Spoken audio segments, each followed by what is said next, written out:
अस्सलाम वालेकुम नाज़रीन, रिपोर्टिंग विद असद में आपको खुशामदीद। नाज़रीन, साबिक़ वज़ीर-ए-आज़म और पाकिस्तान तहरीक इंसाफ के चेयरमैन इमरान ख़ान ने यह मुतालबा किया है कि नए आर्मी चीफ़ का जो इंतखाब है, जो उनकी तकर्री है, वो मेरिट पर की जाए।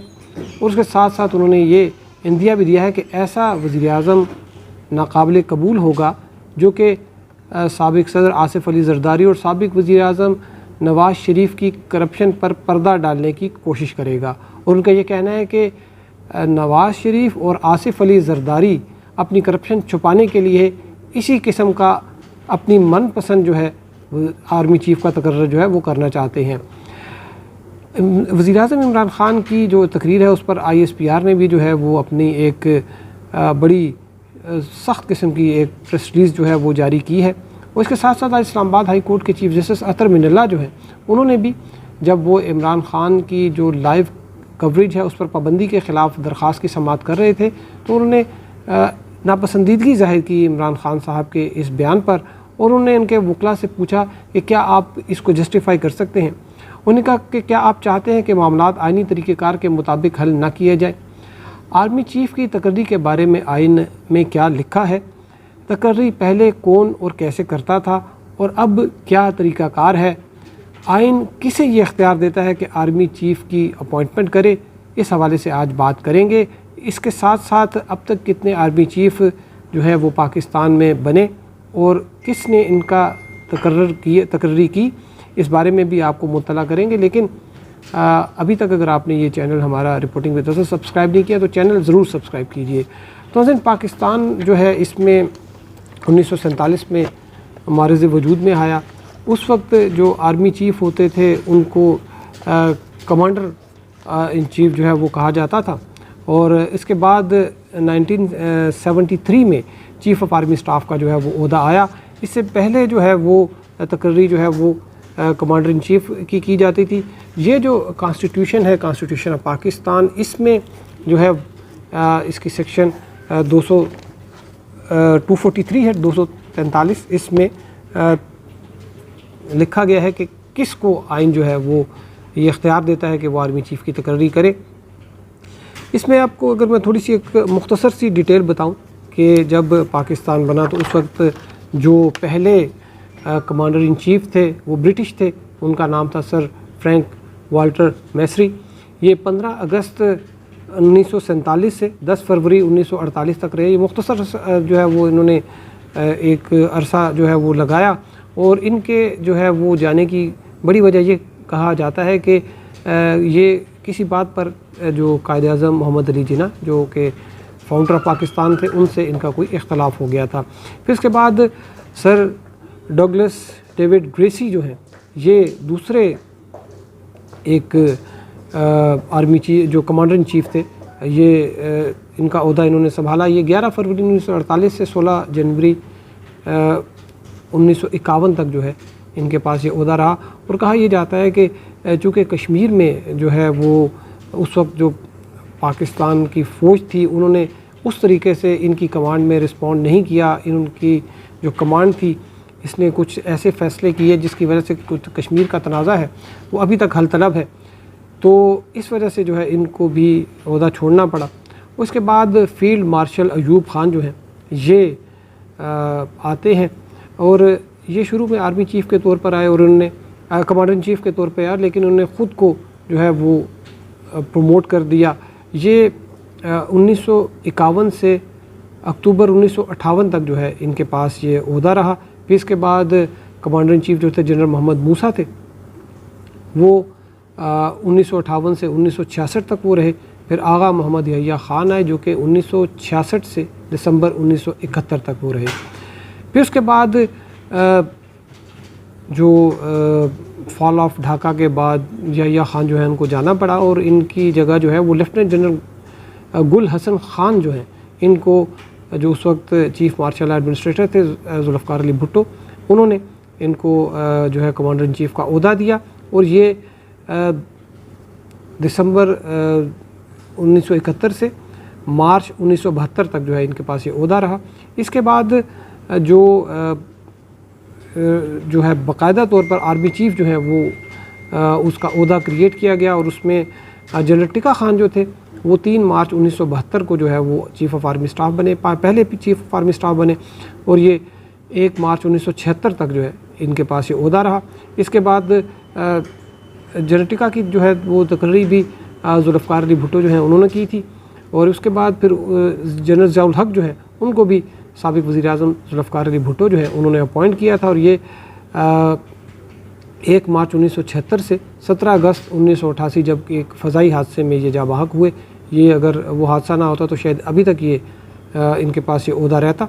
फिर इनके बाद जनरल असलम बेग जो हैं उन्होंने ये ओहदा संभाला, और जनरल असलम बेग जो हैं इनको उस वक्त जो सदर थे उन्होंने अपॉइंट किया, और ये 17 अगस्त 1988 से 16 अगस्त 1991 तक ये इनके पास ये ओहदा रहा। फिर आसिफ नवाज़ जंजुआ जो थे ये 1991 में आए और 1993 तक ये रहे। ये जो है उस वक्त नवाज शरीफ जो है उन्होंने इनकी अपॉइंटमेंट की थी। और उसके बाद जनरल अब्दुल वहीद काकड़ जो है उनके पास 1993 से 1996 तक जो है ये ओहदा रहा आर्मी चीफ़ का। फिर जनरल जहांगीर करामत आ गए, ये 1996 से 1998 तक रहे। ये जो जहाँ पर तकर्रियाँ होती रही, ये ज़्यादातर इसमें जो साबिक़ वज़ीर-ए-आज़म बेनज़ीर भुट्टो थी और साबिक़ वज़ीर-ए-आज़म नवाज शरीफ ये तकर्रियाँ करते रहे। इनके बाद जनरल परवेज़ मुशर्रफ जो हैं इन्होंने इनको अपॉइंट किया गया। ये 6 अक्टूबर 1998 को जो है ये इनकी अपॉइंटमेंट हुई, और ये 29 नवंबर 2007 को जो है इनको ये ओहदा छोड़ना पड़ा। और इसके बाद ये जनरल इशफाक परवेज़ कियानी जो है ये इन्होंने ये चीफ़ ऑफ आर्मी स्टाफ का ओहदा संभाला। इशफाक परवेज़ कियानी जो है उनको जनरल परवेज़ मुशर्रफ जो है उन्होंने ही आर्मी चीफ़ जो है वो बनाया। अब ये इशफाक परवेज़ कियानी जो है इनको एक दफ़ा एक्सटेंशन मिली, और नवंबर 2013 में इन्होंने ये ओहदा छोड़ा। फिर इसके बाद जनरल राहील शरीफ जो है वो 29 नवंबर 2013 से 29 नवंबर 2016 तक रहे, और उसके बाद जनरल कमर जावेद बाजवा जो है वो उनको अपॉइंट किया गया। और जनरल राहील शरीफ और जनरल कमर जावेद बाजवा इनकी जो तकर्रियाँ थी ये साबिक़ वज़ीर-ए-आज़म नवाज़ शरीफ ने की थी। और अभी जो है चूँकि इमरान ख़ान साहब के दौर में जनरल कमर जावेद बाजवा का ओहदा जो था मुद्दत मुलाज़मत ख़त्म हो रही थी, और इमरान ख़ान साहब ने ये जो तकर्री नहीं की बल्कि जनरल कमर जावेद बाजवा जो है उनको एक्सटेंशन दे दी। और अब हम बात करेंगे कि जो आइन की जो सेक्शन है, जो आर्टिकल है 243, इसमें जो है एक 18वीं तरमीम से पहले ये होता था कि जो आर्मी चीफ़ की तकर्री थी वो प्रेसिडेंट का जो है वो इख्तियार होता था।